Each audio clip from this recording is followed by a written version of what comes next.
When I use the word mysticism, I'm referring to a kind of experience, a kind of, shall we say, state of consciousness, which seems to be as prevalent among human beings as measles. It's something that simply happens, and we don't know why it happens, and although there are all sorts of techniques which claim to be able to promote it, and which are more or less successful in doing so, and sometimes rather less than more, nevertheless, there is this peculiar thing that happens to people. And it's been recorded as far back in time as we have any recording at all. And that is coming over people the peculiarly convincing sensation that their ordinary sense of individuality, of personal identity, is transcended. And the individual suddenly feels an experience that actually it could be described from a number of quite different points of view. But we could add up these dominant characteristics. That instead of the ordinary feeling that I as an individual confront a world that is foreign to me, that is not me, in this kind of experience, I find myself to be of one and the same nature or identity as the world outside me. In other words, I suddenly feel no longer a stranger in the world, but as if the external world were my own body.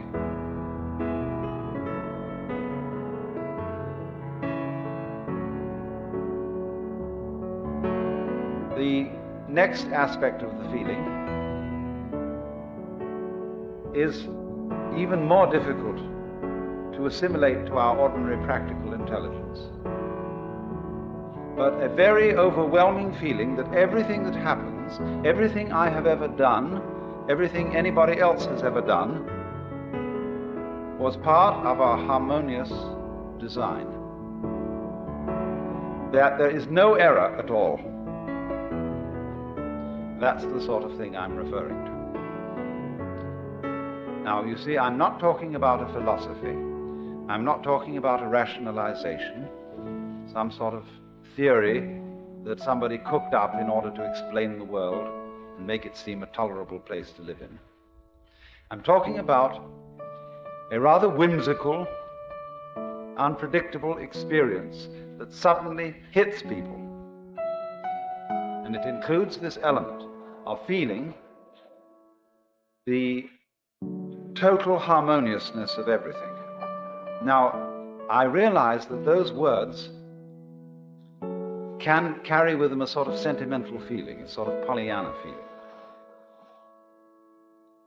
There are various religions in our society today which try to inculcate in you the belief that everything is a harmonious unity. You know, things like Christian Science or the Unity Movement and so on. They want to make a kind of propaganda for one to believe, and through believing to feel that everything is harmonious. Now, to my mind, that is a kind of pseudo-mysticism, because it's an attempt to make the tail wag the dog. To make the effect produce the cause.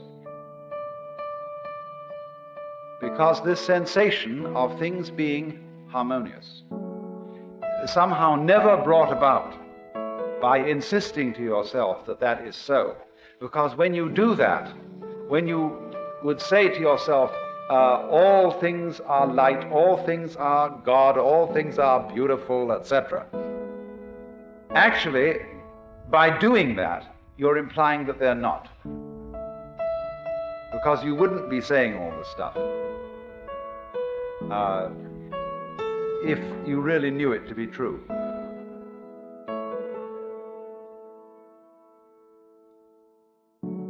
So this thing, the sensation of a kind of universal harmony cannot come to us when it is sought, when we look for it as something to be an escape from the way we actually feel or to compensate for the way we actually feel. It's a thing that comes out of the blue. And when it comes out of the blue, just like hiccups come out of the blue, it's overwhelmingly convincing.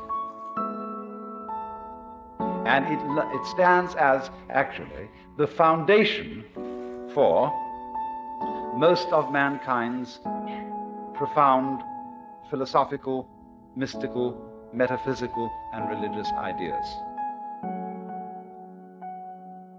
Someone, in other words, to whom this sort of thing has happened, and as I said before, it strikes us as measles may strike us. Someone to whom this sort of thing has happened can't restrain himself when it has happened, and he has to get up and tell everybody about it.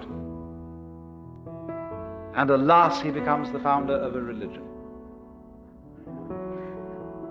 Because people say,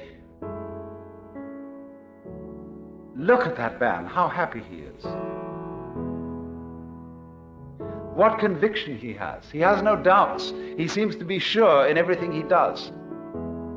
You see, that's a wonderful thing about a great human being. He's like an animal or a flower. See, when a flower buds and the bud goes pop and opens, it has no hesitation or doubts about it.